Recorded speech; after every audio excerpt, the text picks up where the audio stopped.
again for another episode of All Things Dog. This episode is number 10, and we're going to talk about why you might need a professional dog trainer and why you might be looking for some help with your dog. So here we are. I'm Crystal from the Freckled Paw, and with me is Diane from the Bark Side. So let's talk a little bit about why we might need a trainer. So Diane, what are some of the things that people reach out to you for? I know you have this right now too. Right now I'm seeing a ton of reactivity. So we already did an episode on reactivity, all of the barky, lungy behaviors. It's usually people who are struggling. They may or may not have already taken their dogs to like a group class for all of the basics, and that goes well. And they know they have smart dogs, but they're struggling with a lot of the things that aren't always covered in those classes. So reactivity, things in the home going on, if there's any kinds of issues between dogs or between dogs and people, and just generally how they, the stuff in your everyday life. We get a ton of people who are struggling with counter surfing, like, stuff it's not overly complicated things, but it's just not, covered in the basics. And then we get a lot of more things that would be labeled behavior problems too. Sometimes it's the dogs who are constantly escaping, or dogs who are destroying things, separation anxiety, or what we think is separation anxiety, and just generally what people generally classify as just, bad behavior, just things that they don't like that their dog is doing in their house. What about you, Crystal? Yeah, we get a lot of the same things. Particularly just see the bitey things. So right now I'm getting a lot of the reactivity, inter-household aggression, aggression towards people. Right now I'm seeing a lot of brand new dogs with some aggression issues. And so these might be dogs that have been adopted from a shelter or off of Craigslist, or just sort of showed up from a friend of a friend, and now all of a sudden the owners are kind of in over their heads because they're not really sure what the next step is with this particular dog. And often these are owners who have had dogs for years and, have always been really good with their dogs and never needed any professional help. But now all of a sudden, this dog has kind of gotten them into a situation where they're not really sure how to move forward and what the best way to move forward might be. Yep. Yeah, definitely. We see a lot of that where it's, I think too, we see a lot of people, and I really applaud them for catching it early. They see things where, maybe their dog hasn't bitten anyone yet, but there's some things that they just don't like and make them nervous, and they really don't know how to handle it. And again, shelter dogs, they see that the dog might be scared or is acting out, that kind of thing. And again, they've been able to teach their dog, because they've had dogs forever, all of the, sit, stay, down, paw, but this stuff is really eluding them. Yeah, absolutely. And there's nothing wrong with that. Like every dog is going to be different, and every dog is going to present a different challenge. So whereas like your first 5 dogs may have just kind of figured things out, eventually you are going to get that dog that just needs a little bit more help and needs a little bit more direction, and looking for a professional and finding someone that is credentialed and has the knowledge and the experience, especially, to be able to help you navigate these things, is really invaluable. Looking for a trainer just kind of helps you with a plan and with a process, instead of just kind of throwing options at the wall, throwing spaghetti at the wall and hoping that something eventually sticks. Looking for a trainer that is side has done this before, you know, and they have the experience to be able to say, for this particular dog, this is the path that is worked most often. So this is what we're going to do because we've been doing this for so long. Yeah, that's when you were talking about kind of throwing spaghetti. You know, I think a lot of the people too come to us, they've already tried the suggestions of a lot of friends and family and maybe their vet, and they're frustrated and it feels like nothing is working. And sometimes, you know, especially having a reactive dog, it can be scary and emotionally draining, and they don't know what to do. So yeah, that just when you were saying that about the throwing spaghetti, we see a lot of that. And some things, that's another reason it is really important to talk to a credentialed trainer, is that there's a lot of really terrible advice that's given with the best of intentions. And maybe some of the advice you get has worked for people's dogs. It probably has. But with the wrong dog, it can actually do a lot of damage and make your problem much worse. So talking to a professional trainer, and again, coming up with a game plan, figuring out the right way to work through things is essential. I talk to a lot of our clients too, with the more behavioral side of things. Some of the training that we do, it doesn't look like training at all. You know, it often, especially for reactive cases, you know, Crystal, I know you guys do this too. One of the games that we play most often is called Look at That. And really, it's a lot of standing or sitting around and teaching your dog how to interact with the things in their environment. It's not, it isn't like, you know, what you see. You're not usually going to see a lot of YouTube videos on how to teach your dog to not be reactive, because it is a more complicated thing. It has to do with paying attention to their body language and understanding how the dog is feeling in a situation and when to pull back and when to move forward.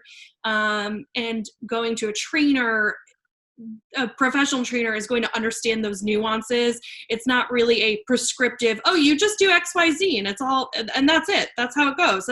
It's just like that. There's so much more involved in it. It's just, yeah, I don't know. Yeah, absolutely. And especially things with like reactivity and aggression, it's slow. It's not a quick thing. It's not, you know, it's not a few attempts of, you know, hey, we watched some dogs, you know, twice and now we can walk down the street with the dogs. You know, it's watching paint dry. Yeah. You know, it's a process. And often you do feel like you're not making any progress. And often you do feel like, oh my gosh, I've been doing this for so long. Having a professional along to kind of guide you can remind you of the progress that you have made. You know, I know a lot of the dogs that I work with, like we get them to a park to be able to work on, you know, watching dogs walk by, and the dog can barely handle getting out of the car at the park. Yeah. They're not even dogs yet, but the dog can barely keep it together just being at the park. And then over time and over those lessons, then we start to approach the other dogs and we start to, you know, have those moments of, oh my gosh, that dog just appeared out of nowhere and your dog kept it together. You know, it got lots of cookies, but it kept it together. And that's huge progress. Like, you know, a month ago or 2 months ago, your dog wouldn't have been able to do that. Yeah. And having that guidance from a professional who sees this every single day is really beneficial. And it's something that we really, good trainers and trainers that are truly professionals, they want to be with those moments. You know, I tell my clients all the time that the most successful clients that I have are the ones that keep up with me between appointments. Absolutely. You know, they send me text messages, you know, oh, my dog had a really bad day. Or they send me text messages of, oh my gosh, I was in the front yard, a dog walked down the street and my dog didn't do anything. Party. And I'm like, oh my gosh, that's so amazing. And no one else would realize that how amazing that was. Yeah. at me. Yeah, I have a client who the first time she sent me a video of her dog, he was on a long line in a park. He's very reactive to other dogs and just completely overwhelmed, even at home, even inside at home, he's very overwhelmed and stressed out. And she sent me a video of him rolling in the grass at the park, and it was like, what, who having for her, I'm sure having, and I loved it. I was so excited to see that for both her and for him. But I'm sure if she sent it to anyone else, they'd be like, oh, your dog's doing a dog thing. But we know, we can see what that progress means and how big of a deal that is. And we're here to celebrate with you and help you when you're struggling. We're here for both of those things. Absolutely. Yeah. And because, those are really big things that, like you said, anyone else with a normal dog would look at and be like, I don't get it. But yeah. I don't know. Oh, good. Your dog is normal. Yeah, it's like your dog is not normal, and they acted normal. Yeah. And we're able to, a lot of times too, we're able to help you out with things, recognizing where and when you might start having bumps along the way. I see a lot of puppy people very early on with their puppies who everything is great and wonderful. And I have to remind them too, like, this isn't going to last forever. You're going to have a little while where everything's going to go south. You're going to feel like, your dog is stubborn and doesn't know anything, and you're just going to go crazy. That's totally normal and very predictable. And we're able to warn you about things like that too. It's not, it's certainly, training is never just straight uphill the whole way, all the time. There's definitely a lot of ups and downs, and we can help you work through those. Yeah, absolutely. Absolutely. And we can prevent things. If we're working on one thing and we notice something that's going to be an issue later on, if it's not addressed, like, we're going to tell you, hey, we need to pay attention to this, and we need to make sure that we're doing X, Y, and Z to make sure that this doesn't become a bigger problem later on.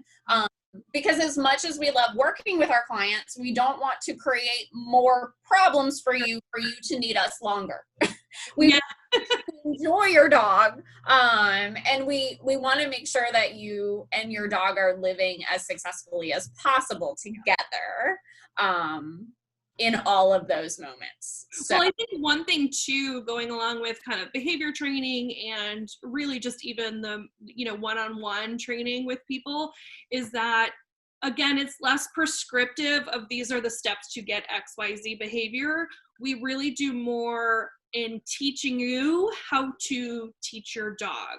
So that way, when problems do come up down the road, because things change, you might move, whatever, all kinds of things can happen. You can give us a call and we'll say, oh, remember how we did XYZ? Apply it to this situation. So you can kind of understand how learning works and how their brains work and how to get them through other situations in the future. Again, so you don't need to, be paying us forever, as lovely as that would be. We want you to be happy long-term with your dogs and not have to, book a session every time you run into a problem. We teach you how to work through things with your dog and be a better team. Absolutely. So we touched a little bit about group classes. So let's talk a little bit about how group classes are a little bit different than one-on-one training. What are the differences that you find with your clients that have done, like, maybe a group class versus coming to you later on? Yeah, I think one of the biggest struggles of group class, and it can be worked around, but it often doesn't happen, is that a lot of people find that their dogs can do the things that they need to do in class, and then they can't do it outside of class. And part of that is working through it at home, of course, and working through it in different situations. But, part of being in your home is that we are able to see exactly the layout of your house. We are able to see where you're running into these issues. Sometimes we can come up with small management solutions that really, they don't, change that much about how you live your life, but can change things like really dramatically for your dog and how they live their life, and, end a problem right off the bat. We can go out, if you have a dog with reactivity, a group class isn't going to be a good fit because they're just going to be losing their minds the whole time. They cannot train in that situation. They can't learn in that situation. And we're able to meet you at home, start working on the small scale, in that more sterilized environment like you would in a group class, but one-on-one, to teach you how to start making their world bigger, and then do things like meeting you outside of a dog park when we get to that point. That's all kind of stuff that you can't really do in a group class just because of the actual physical setting. It's nothing against the trainers in a group class. It just has to do with, the location and the logistics of it.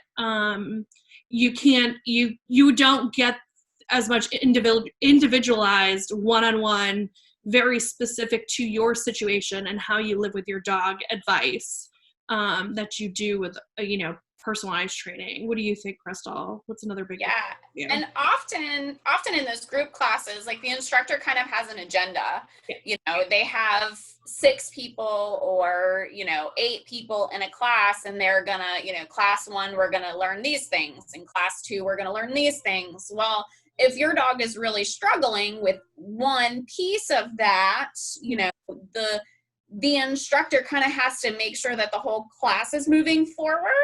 And they'll give you as much time and attention as they can, but at the end of the day, they don't really have the ability to problem solve with you where the one-on-one attention would be able to problem solve. If your dog has a beautiful recall but really can't sit still, then your class in group working on recalls, like coming when called, is going to go beautifully, and you're going to be bored, and so is your dog. But then once you get to that one class of working on stays or working on like going to your mat, if your dog is really struggling with that, you still only get 1 hour of instruction there, where with one-on-one attention, like if your dog can recall off the geese in the park, then good, check, let's move on. I don't need to spend a whole hour working on that if your dog can already do it. If your dog is already sitting and staying at the door, then I don't need to talk about that for an hour because we're good there.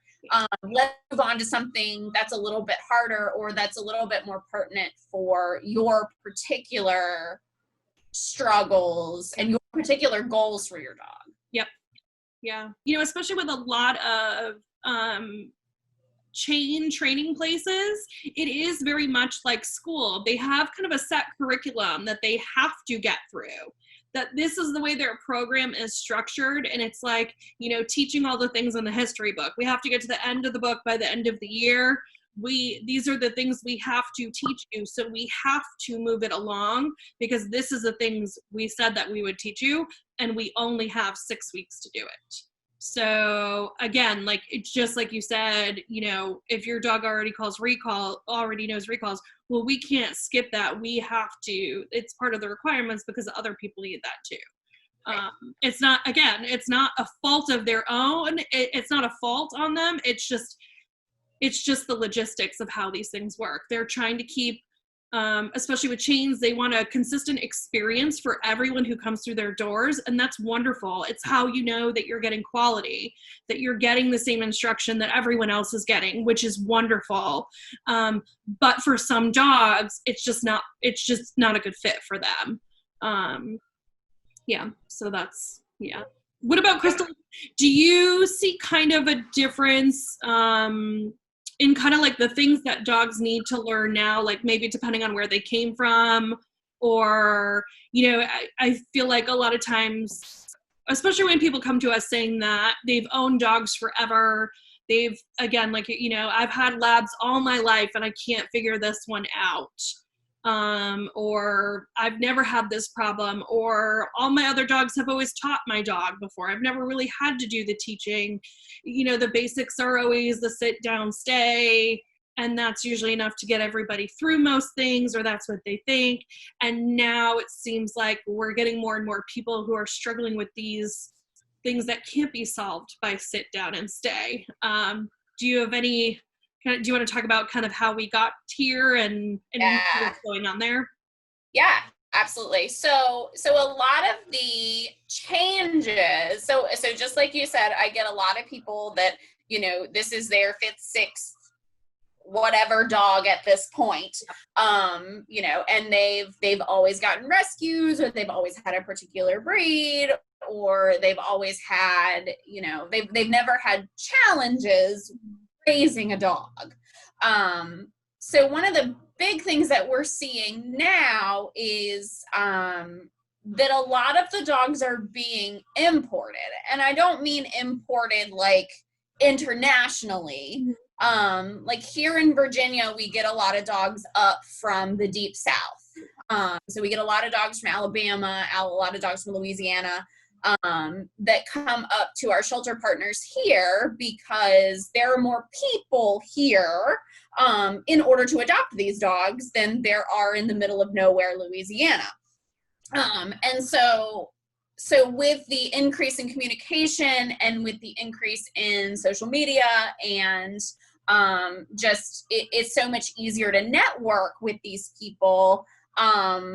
A lot of these dogs are being relocated into the city from the middle of nowhere. So if you think about the experiences that that dog has had up to being moved, the middle of nowhere Louisiana looks a lot different than town center Virginia Beach.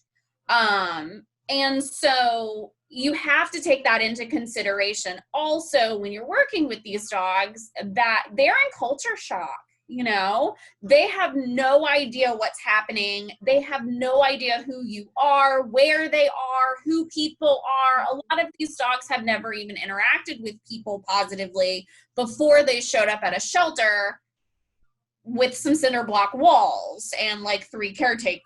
So, a lot of the struggles that I find that people are encountering are not going to ever be fixed by sit down, stay, come and leave it. These are more emotional and anxiety related issues that really need serious help. Like these dogs will probably never be normal in a home environment, but they can learn how to cope in a home environment. So while you're 10 years ago, you could go into the shelter here and pick a dog up that most likely just slipped out of a backyard in this local area and transitions into your home just fine. The odds of that happening these days are very slim. Especially with all of the transporting and moving around of these dogs that we're doing to help them find the homes that are going to save them, essentially. Well, and I know you and I have talked about it. The first time I really heard about this other side too was from Trish McMillan, who is an animal behaviorist consultant in North Carolina. I think she's in North Carolina, who has a huge extensive shelter background and has worked with all different organizations on pulling dogs from fight situations.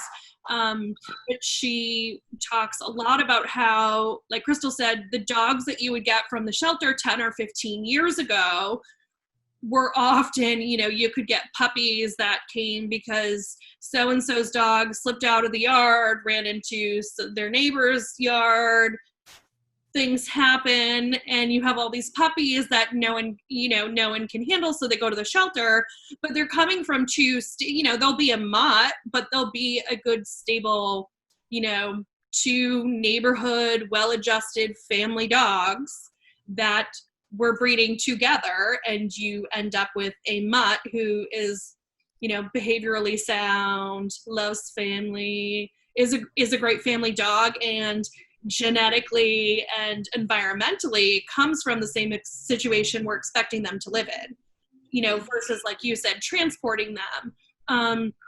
And because we've had a huge push in the last 10, 15 years to spay and neuter, which is a very successful program and it has done wonderful things, it has a little bit of the downside of now most of the dogs coming into shelters are coming in as strays from street dogs, or are coming from puppy mills. Puppy mills are really great at making lots and lots of puppies with no homes to go to, with no behavioral considerations, no in their breeding lines. They're not breeding for good family dogs. They're breeding for aesthetics, for what's going to get them the most money.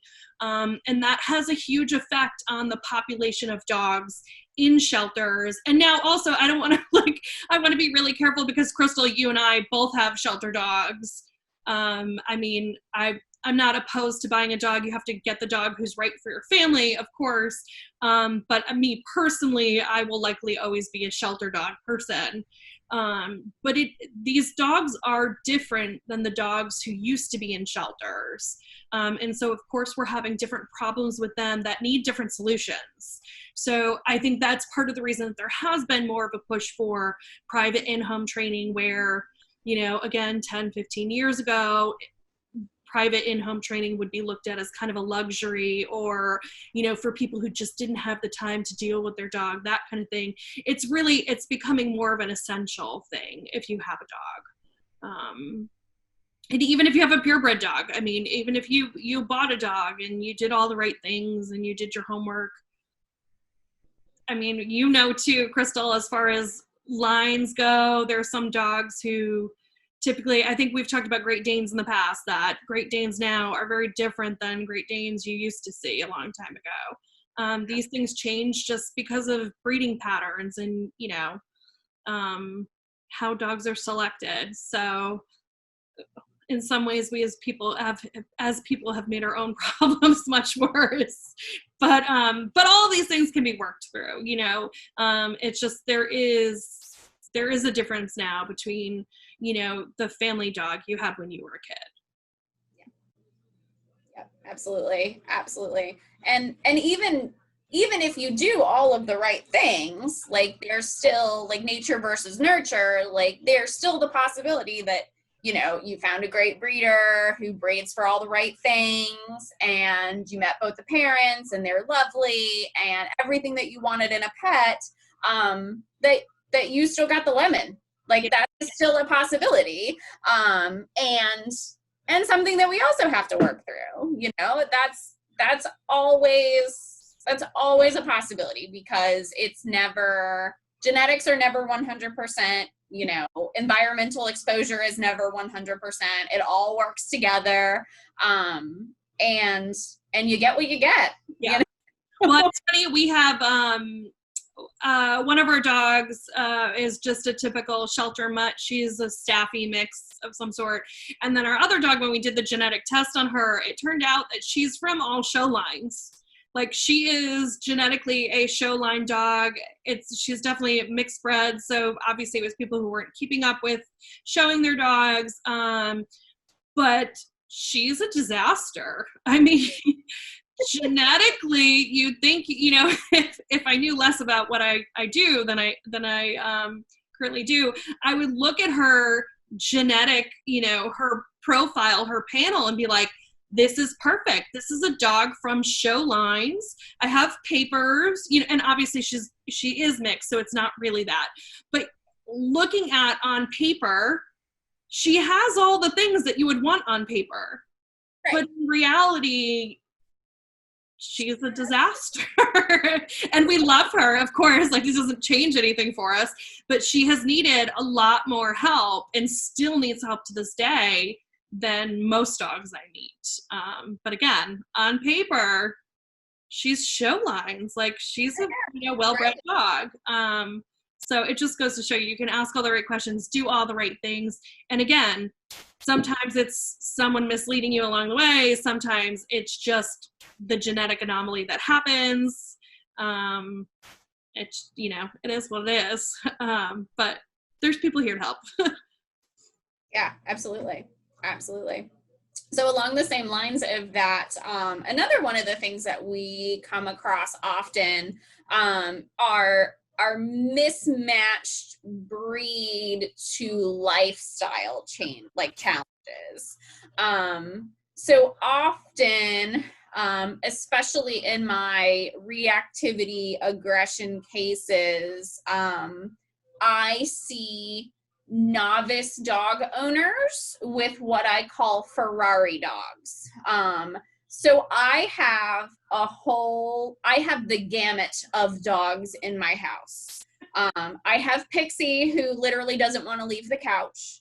She is totally fine sleeping 23 and a half hours a day. And that's her life. That is what she wants to do. That's totally fine. That's her life. And then I have Opie, who is perfect. He is very dog savvy. He's very, he corrects the puppies beautifully. He's very fair. He's just friendly and stable and, the whole 9 yards. And he's very easy to train. He was my husband's first dog and he just figured it out. He just got it. And so then I got a Malinois, and Cargo is not a dog for the faint of heart. Malinois, these working line dogs are working line dogs for a reason. So Cargo gets 15 minutes of training every single day. And if I do not do training with her every single day, I hear about it.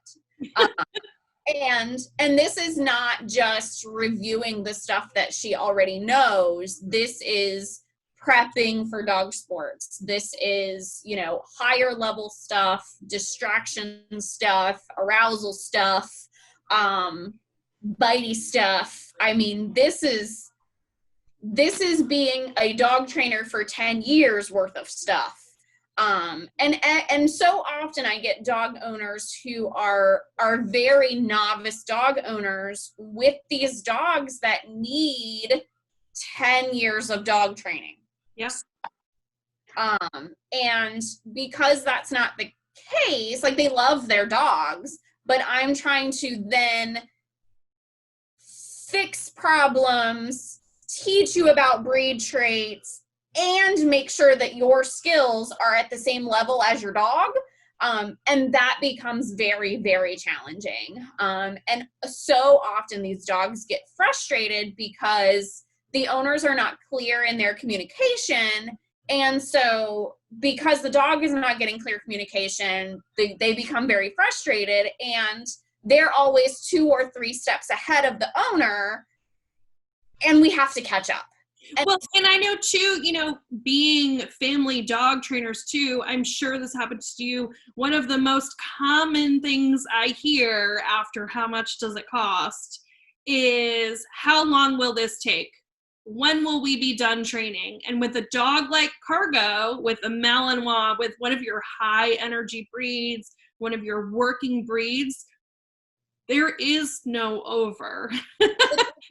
The day before they die. Yeah, there is no end to the training. You might as well become a professional trainer. And I think that's how a lot of people do become professional trainers, is we end up with that dog that we just need to learn all of the things to be able to live with them. And that's not what every person and every family needs and can handle. Right.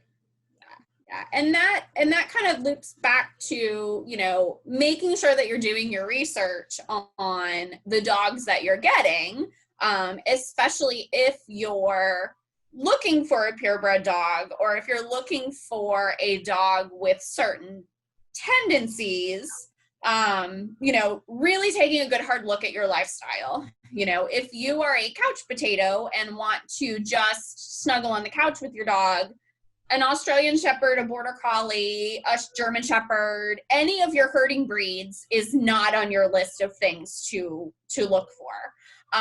You know, and there's always going to be the anomaly. There's always going to be the one shepherd who really would just rather snuggle on the couch. But you really need to make sure that that's the dog that you're getting if that is your lifestyle. So just like we were talking about earlier, you know, I think that is a situation where we get people who are like, well, I don't understand. I had a German Shepherd before and it was the most snuggly, wonderful. I never had to do any of this with them. It's because you got the anomaly the first time. You know, that happens. That's a real thing. And it's a really tough, it's a tough thing to come around to when you now have this dog that is typical for their breed and you don't know what to do with them because it wasn't your experience. So there's nothing wrong with that.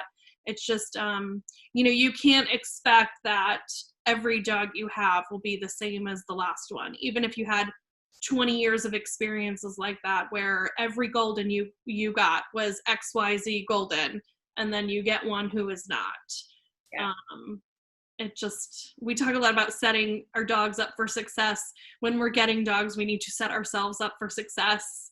And again, do your research and ask a trainer to, you know, reach out to people like us. We're happy to help you work through these things and teach you about different breeds. I know a lot of people, you start searching for a breed online, you go to the breeder, everything looks great. They have a wonderful professional website. They tell you all these things about their dogs. But if you don't actually know what you're looking for, it's very, very easy to have someone tell you all the things that sound right, but are not. I've had clients tell me before they got this purebred dog and they were like, yep. And we were so impressed with the breeder because this breeder said that their shoulders are better than any other Australian Shepherd shoulder. I'm totally making that part up, but you know, than they had ever seen. And you know, all of their dogs, they have really, really good shoulders, but I wouldn't know what really good shoulders look like on an Australian Shepherd. My client doesn't know either. This person just said stuff with an air of confidence, and of course you believe it. You want so bad to get the dog anyway. You're an easy sell. And so sometimes, you know, getting an outside opinion, having someone go along through the process with you can be a really huge help. Yep. Yeah, absolutely. And just be that impartial third party, because I've done that for clients in the past. I found breeders for them. And I do it for my friends also, like find reputable people I trust Also, say I would get a dog from this person. We have a ton of connections that, yeah. And so then I can kind of weed through a little bit and kind of pull you out of the weeds because it's overwhelming. I mean, the puppy mills are getting real creative these days on how to make some money. Let me tell you. Yeah. All of those puppy websites, all of them are puppy. And as soon as you see a picture or God forbid see them in person, you're done. I mean, you're sold. Like I'm sold. I could walk in knowing it's a puppy mill and still be like, oh God, don't do this. Don't do this. Don't do this. Yeah. You know, and then you can get to the whole side too, where you're like, oh, but I had to save them from that situation. Yeah. And we all know you're just feeding into it, but we're people and these are the things we do. None of us are perfect when it comes to puppy bellies. Yeah. No, we're all very emotional in all of those things. Which is where finding a trainer, even before you get a puppy or before you go to the shelter, is really, really helpful because we can kind of take the emotion out of it because the puppy's not coming home with us. You know, I'm going to pet it and leave it regardless of whether it goes home with you or not. We can help make sure you get a healthy dog and also not a Ferrari dog when you're, you know, a Ford, nothing. You know what I mean? Like you're not, and there's nothing wrong with that. There's absolutely nothing wrong with that. You don't, because the problem too is once you get that dog home, you know, you're completely in over your head. It's so heartbreaking to either have to figure out how you're going to change like many things in your life to be able to provide properly for this dog, which often means, you know, if you're not able to give them the things that they need, that can have huge health and safety risks too. You know, if you can't give them those things. It's always good to bring a trainer or somebody else in on the forefront, because no one wants to have to go through that heartbreaking experience of either having to change your life to be able to give this dog what it needs, or to have to go through the awful decision of having to get rid of this dog that, I mean, before you even, like, I know from going to the shelter, we've adopted dogs where you go in, you sign the papers, and then you have to wait for them to be spayed or neutered. And on the way home, you don't even have the dog. And you're like, oh my God, I'm so, you know, you're like in tears. You're so elated and can't wait to love this thing and for the rest of its life. Even at that point, before you even bring the dog home, I mean, you're already so attached. So if you can get someone on the front end to be like, hold on, let's take a step back and think about this one. Let's, you know, assess kind of some things going on. How good are they with kids? You have a lot of family over. Is your dog going to be okay with that? I find that a lot with people who get, you know, Australian Shepherds, Border Collies, and then the dog is nipping the kids, but that's what herding breeds do. So if you have a lot of kids, yes, they are adorable. They're wonderful dogs. They're fantastic, smart, driven dogs, but they might not be the right fit for you. Yeah. So, yeah. And might not be the right fit for you right now. Sure. Like, say, like, don't ever get the dog of your dreams, but be realistic about bringing home the dog that may not be a perfect fit. So when I brought Cargo home, I did a ton of research. I, you know, want to do dog sports. I want to do all the things. I want to train my dogs. I like training my dogs. That's why I'm a dog trainer. Other people don't like training their dogs. Like, it's just not enjoyable for them. So don't get a dog that needs to be trained for 15 minutes at least every day. Every day for the rest of their life. For the rest of their life. Right. Like, I even as a dog trainer, I spend an exorbitant amount of money in dog training to keep her safe. Yeah, that's really funny. I don't think people realize that even as a dog trainer, we as trainers like spend a ton of money on training classes, on sport training, on learning like different enrichment activities. We spend a lot of money both for our own dogs and for your dogs, because you know everything trickles down in this. But yeah, I mean, I'm sure if I were to see the amount of money that you spend on sporting events and sport classes for your dogs, I might have a heart attack, because I don't have dogs like that. I have one dog who's pretty high energy, but her favorite thing is to dig holes in the yard, and we let her, and that keeps her satisfied. And she's a total couch potato, you know, most of the time. So I don't need to keep my dogs are couch potatoes. I don't need to, sometimes I feel like you're like a mom with the kids who always need to have an activity, you know, like I don't need to schedule all of these things for my dogs. That's not who I am. And I don't get Ferrari dogs because that's not me. So there's nothing wrong with saying, you know, I can't handle a Ferrari dog. I cannot handle a Malinois. That would not. It's just not in the cards. Probably not ever for me, but you never know. Maybe one day. I don't know. Yes. And often with my clients, like they have these dogs and I'm like, oh my gosh, just let it come home with me. And then I'm like, wait a minute. No. I'm gonna help you any at all. No. Yeah. Yeah. And I think too, a lot of times people, they see a dog who's really smart and then they think it's going to be the easy dog. Oh, you know, like I had someone the other day who's like, it was a Labradoodle puppy, and they're like, they're supposed to be really smart because poodles are so smart and, you know, labs are so loyal. And I have nothing against Labradoodles at all. I love them. But really smart dogs present their own challenges and are usually those dogs who do need that extra training forever. We a lot of times think, oh, they're so smart, they'll figure it out. No. Smart dogs are the ones you need to put in more effort. Yeah. Because otherwise they will intelligently figure out how to open your cabinets and eat all your food or escape the yard or just because they're bored. They need something to do with those brains. Yes, absolutely. Absolutely. And I tell that to my clients all the time. I'm like, people with dumb dogs don't call me. Yeah. That's funny. People, I feel like we hear it all the time. People call you and they're like, I know they're a really smart dog, but XYZ just keeps happening. And it's like, yeah, that's happening because they're smart. Yeah. I know that your dog is smart. I have no doubt of that. Yeah. Yeah. Yeah. Yeah.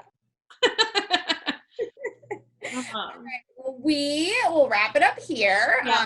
So we've covered a lot of ground today, but hopefully this kind of helps break some of that stigma on why you might want to reach out for a professional for a little bit of help with your dog, or, you know, and kind of shine some light on some of the things that we experience as dog trainers on a regular basis. You know, kind of keep in mind that we are here to guide you. You know, we do this, we see dogs every single day, multiple dogs a day. So we have a lot of the hands-on experience and knowledge to be able to guide you to reach your goals as efficiently and as kindly as possible, you know, without creating more issues for yourself down the line. You know, and there's nothing wrong with realizing that you need a little bit of help from a trainer, even if you have had dogs for many, many years. You know, we touched a little bit on, you know, sort of the climate of shelter dogs in the area these days versus many years ago has changed quite a bit. And we're seeing all of the effects of, you know, spay, neuter, everything. Knowing that, and knowing that the dog that you're working with today is not the dog that you would have worked with 10 or 15 years ago, is correct. So you may need a little bit more help just to kind of get you onto the same page with your dog that you have now, because they're not the same as they were 10 or 15 years ago. I think too, one thing, if I could leave people with one thing, if you're thinking about getting a trainer, you just need to do it. By the time you've stopped to think about, maybe I should get a trainer, you probably should have already, and you should just go ahead and do it now. Don't wait until, you know, problems can escalate. We definitely see more of, you know, we definitely see more of the things that are, this just got worse and worse and worse, and now I can't take it. And it's gotten to the point where I might have to rehome my dog. Don't wait to get to that point. There are so many reasons that it never has to get that far.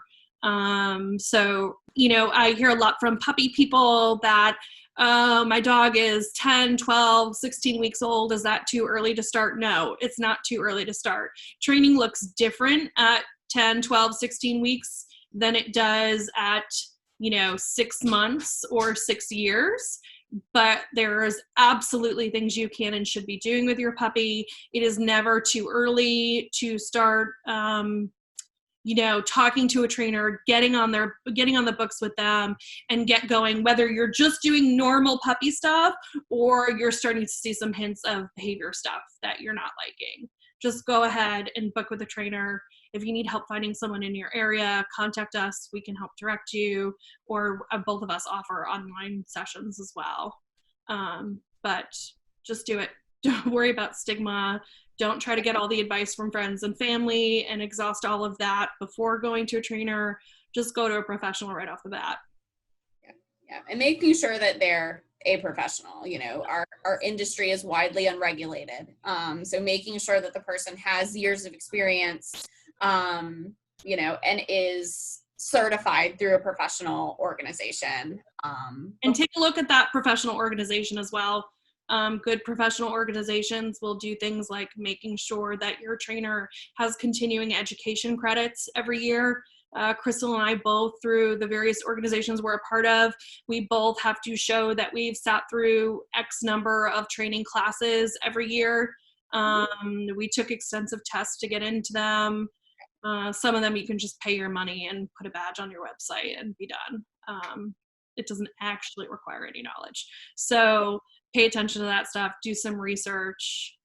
And trainers shouldn't be offended by you asking about their background and their qualifications either. So. Yep, we like talking about ourselves. Please ask me what I've done. I worked really hard to get to this point. Yep. But yeah, I think that's about it for today. And we'll see you in a couple weeks.